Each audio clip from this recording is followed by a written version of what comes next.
কোনো প্রতিষ্ঠান যে নিয়ম ছাত্রছাত্রী নেই আমরা যেভাবে নিতাম এই বছর এখানে 50 জন হয়ে যেত যদি আমরা ওইভাবে নিতাম তাহলে আপনার না আমরা নেই না, আমরা নিব না ওইভাবে। আমাদের ওইখানেও আপনার ধরেন এমন না যে আমরা বিষয়টা বুঝি না, সবাই বুঝি। একজন মানুষ সাধারণত 2000 টাকা দেখলে এমনি দৌড় মারবে, এটা স্বাভাবিক, এটা আমরা বুঝি। আমরা চাই এরপরে এই 2000 টাকা দেখেও কথা বলো না, হ্যাঁ, যারা আসবে, যারা চাইবে না আমার টাকার থেকে আমার সন্তান বড়, আমার পড়ালেখা বেশি প্রয়োজন, পড়ালেখাটা গুরুত্বপূর্ণ, তাদেরকে আমরা অ্যাকসেপ্ট করবো, তাদেরকে আমরা চাই। আর ওইরকম ছাত্ররা বেশিরভাগ আমাদের এখানে আসে না, তো যারা ওই সক্ষম কম তারা কিন্তু দৌড় মারে। বিষয় হচ্ছে আশেপাশে প্রতিষ্ঠানে 500 টাকা করে ভর্তি, 300 টাকা বেতন, এগুলো আমরা সব জানি, আমাদের সব মুখস্থ আছে। এমন যে আমরা কোনো কিছু জানি, আমরা যেহেতু প্রতিষ্ঠান পরিচালনা করছি আমরা অবশ্যই সবগুলো প্রতিষ্ঠান স্কুলের খোঁজখবর আমরা রাখি, আমাদের খোঁজখবর ওনারা রাখে, সবাই সবার খোঁজখবর রাখে।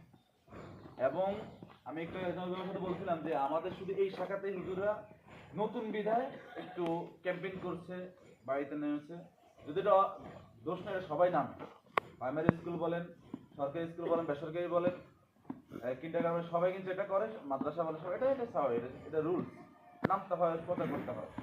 কিন্তু আমরা এটা করি না। আমাদের প্রথম শাখায় গত বছর থেকে এটা বন্ধ করে দিয়েছি। এই বছর আমরা একটা দিনের জন্য একটা বাড়িতে একটা মানুষের কাছে যাই, অফিসে বসে থাকি, যারা আসার আসে, এরপর আমরা কত জায়গায় যেতে পারি না। তো বিষয়টা বুঝাচ্ছি যে পড়ালেখার মান ভালো থাকলে আল্লাহ তাআলা এমনি আগায় দিবে। কারণ আপনি যখন ভালো কিছু করবেন, যার জন্য করেন সে হয়তো বুঝতেও পারে না বা সে জানেও না, কিন্তু উপরে তো একজন আছে, আছে না? ধরেন আপনার সন্তান দিয়ে গেছেন, আমি যদি যত্ন না করি আপনি দেখবেন না, আপনি মনে করেন খুব যত্ন করতেছেন, কিন্তু আল্লাহ তাআলা আছেন একজন, উনি অটোমেটিকলি আমাদেরকে বা আপনার মনে এটা দিয়ে দিবে যে আমার বাচ্চা কোনো অযত্ন নেই। আবার ধরেন আপনি কিছু বুঝলেন না, আমরা খুব যত্ন করতেছি বাচ্চাকে, খুব যত্ন নিয়ে পড়াচ্ছি মায়া করে, সব দিক থেকে আমরা যত্ন নিচ্ছি, কিন্তু আপনি বুঝতেছেন না।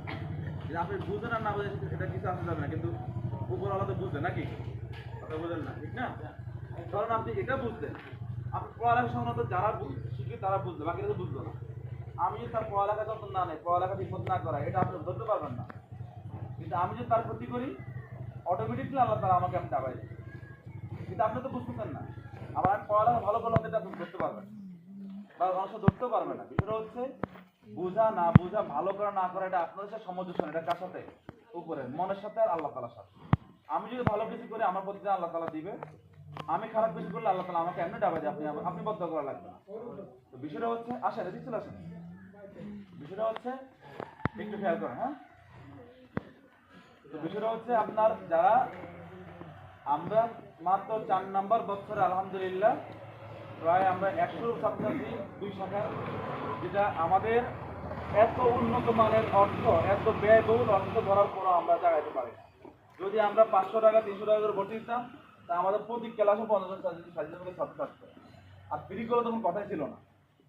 তো এরপরে বুঝেন এই ফ্রি না করার পরেও, এত অর্থ ধরার পরেও যারা আসে এবং যারা থাকে, বিশেষ করে পুরাতন যারা অভিভাবক, তাদের থেকে আপনারা যাচাই করে, তারা যদি ভালো বলে ভালো, তারা মন্দ বলে মন্দ। কারণ যিনি ওই যে বলে একটা দোকানে যিনি সদাই খেয়েছেন, উনি বলতে পারে দোকানের অবস্থা ভালো না খারাপ। যে জীবনে ওইখানে যায় না সে তো বলতে পারবে না। সে ভালো বললেও আপনার অত গ্রহণযোগ্যতা করার কিছু নেই, খারাপ বললেও, কারণ সে তো কোনো বুঝে না। এটা দ্বারা এটা বুঝালাম যে যারা আমাদের অভিভাবক না, তাদের মধ্যে বাইরে যারা যে কিছু বলবে এগুলো কেন নেওয়ার সময় নেই, কথাই বুঝছেন? যারা অভিভাবক তারা যদি কিছু বলে সেটা নিয়ে, কারণ তারা এখানে আছে, তারা থাকে, তারা একটা বছর দেখছেন, সামনে আবার ওনারাই ভর্তি করেছেন। তো যদি খারাপ হতো বা আমরা অযত্নই করতাম, আমরা আমাদের চেষ্টা করছি, হয়তো হ্যাঁ আমাদের প্রথম শাখার মতো এটাকে আমরা ওইভাবে করতাম, বাকি এই বছর থেকে ইনশাল্লাহ অবশ্যই করবো। তো ওনারা যদি খারাপ হইতো, ওনারা দ্বিতীয় বছর ভর্তি করে দেন, যদি বলতেন না আমি কোনো রকম ডিসেম্বরটা যাই, কালকে কোনো দূরপানে যাইতে পারলো, হইলো বাঁচতে পারি। এরপরও যারা ভর্তি করাচ্ছে করাবে পুরাতন, বুঝতে হবে যে না এখানে অবশ্যই ভালো অবস্থা আছে, বিধান ওনারা ভর্তি করাচ্ছে, এত টাকার পরও ভর্তি করাচ্ছে না, হয়তো ফিরির অভাব নাই। আমাদের ওই মাদ্রাসার পাশেও 2টা ফিরি স্কুল, এখানেও আপনার পাশেই স্কুল, এরপরও যারা এখানে কষ্ট করে টাকা দিয়ে পড়াচ্ছে, এটা আমরা বুঝি।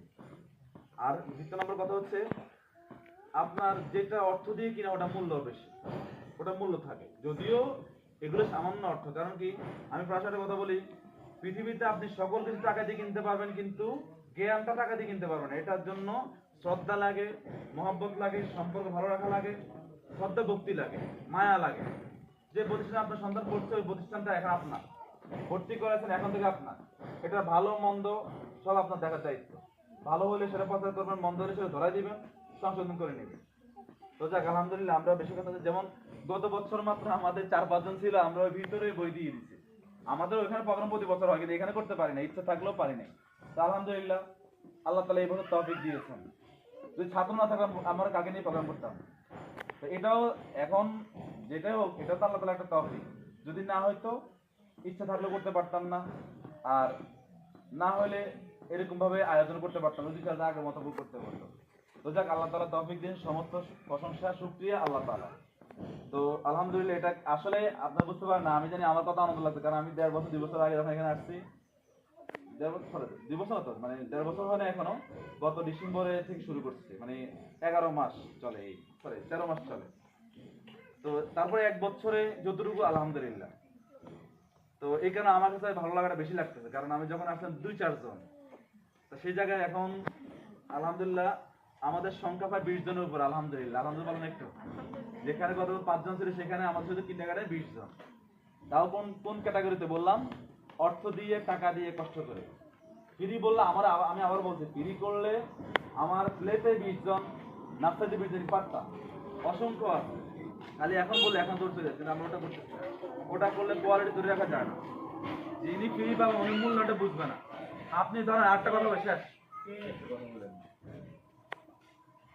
আরেকটা কথা বলি, ধরেন আপনাকে একটা অনেক দামি জিনিস 500 টাকা দাম একজন উপহার দিচ্ছে, আপনার দামটা বলে না, হয়তো উপহার দিচ্ছে আপনার কাছে মূল্যবান, কিন্তু ওই দামটা আপনার কাছে না জানার কারণে এটা 500 টাকা মানে মনে হবে না, মনে হবে 50 টাকা 100 টাকা এরকম।